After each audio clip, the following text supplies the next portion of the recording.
New York Democratic Socialists, AOC, leveling bombshell allegations on conditions at migrant detention centers after she joined a group of House Democrats who visited 2 detention facilities in Texas yesterday. The Congresswoman even reportedly screaming at border agents at one stop. Here are the explosive claims she's making about the treatment of those migrants. There's abuse in these facilities. There's abuse. This was them on their best behavior, and they put them in a room with no running water, and these women were being told by CBP officers to drink out of the toilet. They were drinking water out of the toilet, and that was them knowing a congressional visit was coming. This is CBP on their best behavior, telling people to drink out of the toilet. Did you see somebody actually do that? I mean, in that last facility, I was not safe from the officers in that facility. Border Patrol issuing a harsh rebuttal to the freshman Congresswoman, firing back saying the accusations are not true. I can tell you with the utmost confidence that the migrants, anyone and everyone in our custody at all of our facilities have ready access to fresh water. They have access to consumables, and the standards that we apply to make sure that on a recurring and very timed basis that not only they have access to the types of consumables and fresh water that they would need. I've never heard in 26 years of being in this business ever heard of that type of allegation being made. Greg, do you believe her? I would actually need to see some proof to this. I think it's just her being sneaky, because I don't believe, this is my gut, is that no one's been drinking from any toilet. But if you see that the water fountain is situated above the toilet for plumbing reasons, in an emergency shelter, and often in correctional facilities, you will see that. You'll see the toilet, and then it's the same for plumbing reasons, because that's where the plumbing comes out of. So the water source is below. It's not toilet water. It's actually it's drinking water, but it's above the toilet. But she's clever, because she just broadly says they're drinking from the toilet. And people can go like, oh, yeah, because the toilet's there. So I think that what she did was she said something that is false but directionally true. Like, meaning she could get away with it. I think the bigger story, too, is how the left has this free pass to demonize anyone. We've seen accusations of child abuse directed at people who work there. She suggested that these guys might sexually assault her. She doesn't feel safe around them. These are horrible things to say about people, casually, to say them casually. But if you respond angrily, or you make criticize her, suddenly she becomes the victim. These are snowflakes bearing switchblades. They come at you, and the moment you respond, it's like, oh my God, you hate me, and it's like it is kind of weird. And the irony of this whole thing is, the left incentivizes these crises by egging on 2 things: the caravans. They were encouraged as a way to overwhelm the border to create visuals. Next, they were incentivized to bring children, because the activists were telling people it was easier to get across the border if you bring kids, and it's easier to demonize the people that are meant to deal with this influx. And so the result is you have more sexual assaults, more drowning, and more death. I mean, these centers are probably the best relief that these people are going to get in this situation, and they're being demonized. It's by the very people who are incentivizing it. And she voted twice against bills that would have provided more resources for these migrants in these facilities, and then she goes down to the facility and say they're not getting the right resources. Looks pretty hypocritical. Are you talking to me? I am talking to Juan Williams. Because I think one of the things that happens here is we can politicize this, and I just would prefer that we not do that. Okay. But I will say this, that the big news to me is they have this Facebook page group, the Border Patrol agents, who have absolutely spoken in dehumanizing terms about the migrants.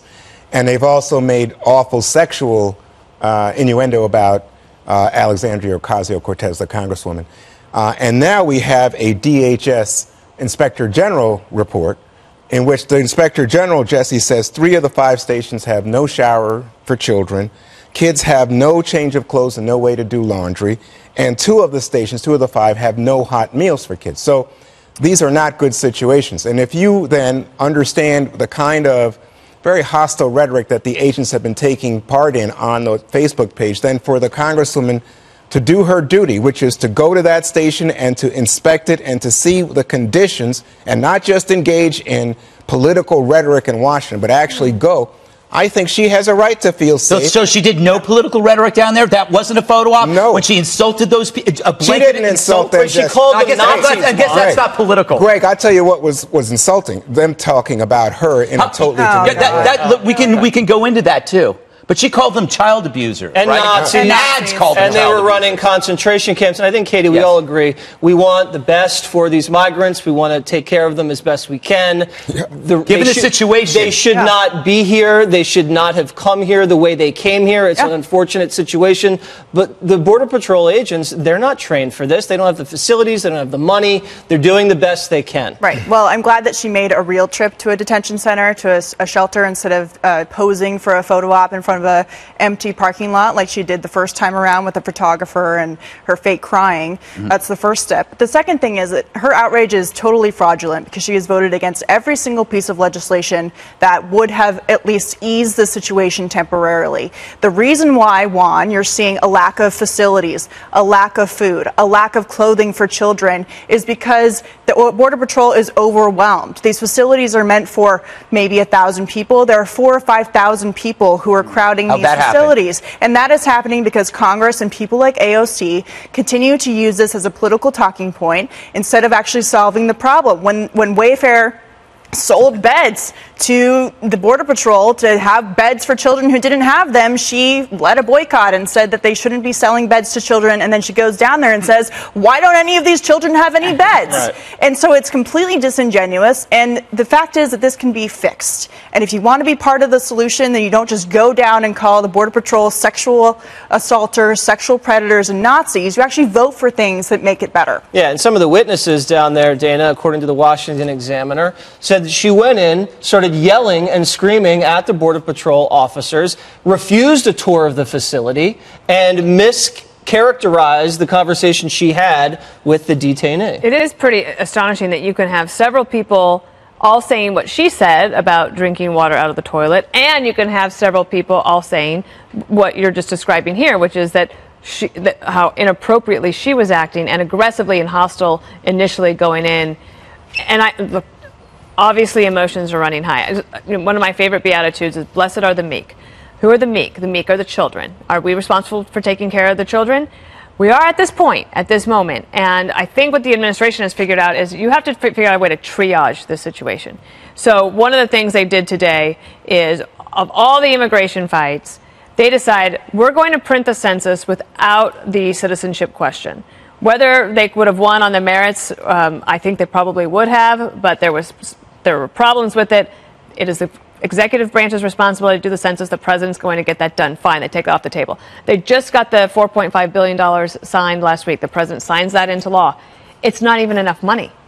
So then they have to figure out how can they hire more people to deal with what she's talking about. And then I think the third thing, if you only got 3 wishes, the third thing has to be this asylum piece. And I think that on some of these must-pass pieces of legislation that are coming up in September, I would focus all sorts of resources on figuring out a way to change that. Because if they don't, I think what Greg's talking about, the caravans and the visuals, and they know that the administration is under pressure, so they're going to continue to send people here. But I think and we are not going to have enough. We are not equipped to take care of them. But the incentive, Dana, is not about anything that we say, oh, you know, these kids are being taken care of. The incentive is these people are fleeing oppression and poverty, and they want the better life for their families and children, something I think we all can share. Well, system. Then everybody could talk about how do you fix the problem at its source so that they don't want to leave. Yes. Like, I'm for that. And other countries should not be dictating our border policy by sending people. We cannot forget that children are being used and abused as pass keys into a country. Who built that? The people in the United States who mocked this humanitarian crisis months ago. We know who they are. I think AOC deserves a tip of the hat, by the way, for using her stature to shine a light on what's going on down there. Making up stuff. I think a lot of people think she's exploiting the tragedy and then doing nothing about it legislatively. So today, Brandon Judd, head of the National Border Patrol Council, urging the CPB to release the video of the visit to their facilities from Alexandria Ocasio-Cortez. He wants everybody to be able to see what she saw when she was in there. The Congresswoman said that she felt threatened by the officers there. They claim the opposite. They say that she was screaming at them and harassing them while she was there. Today, she wrote, "I can't understate how disturbing it was that CPB officers were openly disrespectful of the congressional tour. If officers felt comfortable violating agreements in front of their own management and superiors, that tells us that the agency has lost all control of their own officers." Here now, Republican Congressman Dan Crenshaw of Texas. Congressman, great to have you with us today.